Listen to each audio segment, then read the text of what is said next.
Hello दोस्तों, स्वागत है आप सभी को हमारे यूट्यूब चैनल रियल स्टडी 1.3 पर। दोस्तों मैं हूं मिथिलेश कुमार और आज हम फिर चलते हैं क्वेश्चन VVI क्वेश्चन 2023 के लिए, जो बिहार बोर्ड और CBSE बोर्ड दोनों में पूछा जाता है। ठीक है, और इस बार पूछा ही जाएगा, बिहार बोर्ड 2023 में पूछा ही जाएगा। दोस्तों आपको उम्मीद करते हैं कि आपको बिहार बोर्ड जो है वो तो फरवरी में एग्जाम लेगा ही लेगा, लेकिन CBSE बोर्ड वाला जो है ये भी आपको 2023 के एग्जाम जो होगा वो भी आपको फरवरी में ही लेने का उम्मीद जताया गया है। ठीक है, तो दोस्तों वो दिन दूर नहीं है कि वो फरवरी आने वाला है। तो बिहार बोर्ड हो या CBSE बोर्ड हो, आप इसको बारीकी से देखेंगे। ये क्वेश्चन जो दिया गया है, ये क्वेश्चन आपको हर हाल में बिहार बोर्ड के या CBSE बोर्ड के 2 नंबर क्वेश्चन में या हर हाल में आएगा ही आएगा। ठीक है, तो इसको 2 नंबर आप फिक्स ही मान करके चलिए, VVI क्वेश्चन है। ठीक है, आप इसी को CBSE बोर्ड में पढ़िएगा तो AP पढ़िएगा, अर्थमेटिक प्रोग्रेशन। बिहार बोर्ड में पढ़िएगा तो आपको समांतर श्रेणी पढ़ना पड़ता है, लेकिन मेथड बनाने का वही रहता है। तो आप बारीकी से देखेंगे। ठीक है दोस्तों, तो इसमें हम देखते हैं कि जो पहला पद होता है, यानी इसमें दे दिया कि 3, 8, 13, 18, यानी 3, 8, 13 और 18 ये दे दिया है। इसका कहता है कौन सा पद 78 होगा। ठीक है, कौन सा पद 78 होगा, यानी अंतिम में जो होगा वो तो दे दिया। तो अंतिम में जो होता है उसको TN कहते हैं। ठीक, और जो शुरू में होता है उसको A कहते हैं। तो A दे दिया, TN दे दिया, और हमने T2 में से T1 को घटाएंगे तो D निकल जाएगा, तो D भी निकल जाएगा। तो लिखेंगे A बराबर कितना 3 और D बराबर हो जाएगा, D बराबर 8 माइनस 3 इक्वल टू 5 हो जाएगा। और उसके बाद दे दिया TN बराबर दे दिया 78 और N बराबर कुछ दिया व्हाट, कौन सा पद। तो हमको N निकालना है, तो इजीली है, आसानी से निकाल सकते हैं। तो लिखेंगे चूंकि TN इक्वल टू होता है A plus N minus 1 into D। दोस्तों ये फार्मूला है, इस फार्मूला पर आसानी से बन जाएगा।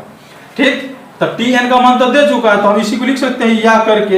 यहाँ पर है 3 है ना, A का मान आप प्लस N तो दिया नहीं, आप माइनस 1 और D का मान दे दिया 5 बराबर 78। तो हम क्या लिखेंगे यहाँ पर, 3 है, तो 3 है तो हम लिख सकते हैं यहाँ पर N माइनस 1 इंटू 5 इसको लिख सकते हैं 78। ये प्लस में उधर जाएगा तो माइनस में 3 हो जाएगा, इसलिए हो जाएगा यहाँ पर N minus 1 into 5 equal to, यहाँ हो जाएगा 5 इक्वल टू हो जाएगा, इसमें से घटाएंगे तो 75 हो जाएगा। अब क्या लिखेंगे कि N माइनस 1 और इक्वल टू लिख सकते हैं 75, गुना में इधर आ जाएगा तो भाग में 5, 5 का 5 15 5 75। यानी कि ये हो जाएगा आपका दोस्तों यहाँ पर N माइनस 1 इक्वल टू 15, यानी N बराबर हो जाएगा कितना 15, ई माइनस में उधर जाएगा तो प्लस में 1। ठीक, ये हो जाएगा 1, यानी N बराबर हो जाएगा 16, यानी 16वां पद लिख सकते हैं, यानी अर्थात 16वां पद 78 होगा। ठीक है दोस्तों, इस प्रकार से यह आंसर हो गया। तो है ना, आपको बहुत ही चुटकी का खेल है, बहुत ही आसान है, इजी है, आप कुछ नहीं कर सकते हैं। आपको ये फार्मूला A पता है, D पता है, TN पता है, N नहीं पता है, ये फार्मूला लगाइए, आसानी से बन जाएगा, कोई दिक्कत नहीं है। ठीक है दोस्तों, फिर हम इसी तरह से हम देखते हैं नेक्स्ट क्वेश्चन। एक और क्वेश्चन देखते हैं। क्वेश्चन इसमें भी क्या कहता है कि अभाज्य गुणनखंड विधि से 8, 9 और 25 का मौस और लॉस ज्ञात करने के लिए कहता है। दोस्तों क्या कहता है, अभाज्य गुणनखंड विधि द्वारा। अभाज्य गुणनखंड का मतलब क्या होता है, अभाज्य गुणनखंड का मतलब जैसे कि ये 8, तो 8 का गुणनखंड करेंगे, यानी 8 में किस किस संख्याओं से भाग लगता है, या 8 को तोड़ते हैं, खंड करते हैं, तो 2 गुने 2 गुने 2, 2 दूनी 4 दूनी 8, इसमें टूट गया, तो हम इसको ये गुणनखंड कहते हैं। गुना के रूप में जो खंड होता है उसको गुणनखंड कहते हैं। ठीक है, गुना के रूप में जो खंड होता है, जैसे कि यहाँ पर 9 है तो लिख सकते हैं 3 गुने 3, 2, ये इस रूप में इसको तोड़ सकते हैं। फिर 25 है तो लिख सकते हैं 25 को 5 गुने 5, बस इसको इस रूप में ही तोड़ सकते हैं, इसके अलावा और कोई तोड़ने का कोई उपाय नहीं है। दोस्तों यहाँ पर क्या है, यहाँ पर क्या है, 2 कितने बार है, 3 बार है, तो गुना के पावर इसको घात के रूप में लिख सकते हैं, तो 2 पर पावर 3 लिख सकते हैं। और इसका घात कितना है, 2 है, 2 बार लिखाया है, तो 3 पर पावर 2 हो जाएगा। 5 कितना बार है, 2 बार है, तो लिख सकते हैं 5 पर पावर 2, यानी कि इस रूप में इसको लिख सकते हैं। ठीक। तो दोस्तों इसमें क्या होता है कि मौसा जो होता है, मौसा जिसको HCF कहते हैं, हाईएस्ट कॉमन फैक्टर, हाँ हाईएस्ट कॉमन फैक्टर जो होता है उसमें क्या करता है कि जो तीनों संख्याओं में मिलता होगा वही संख्या हम मौसा कहलाएंगे। तो दोस्तों देखिए 2 इसमें है, 3 इसमें है और 5 इसमें है, तीनों में कोई मिलता जुलता नहीं है, इसलिए हम लिख सकते हैं, इसलिए मौसा बराबर कुछ नहीं है तो 1 तो होबे करेगा। तो मौसा निकल गया 1।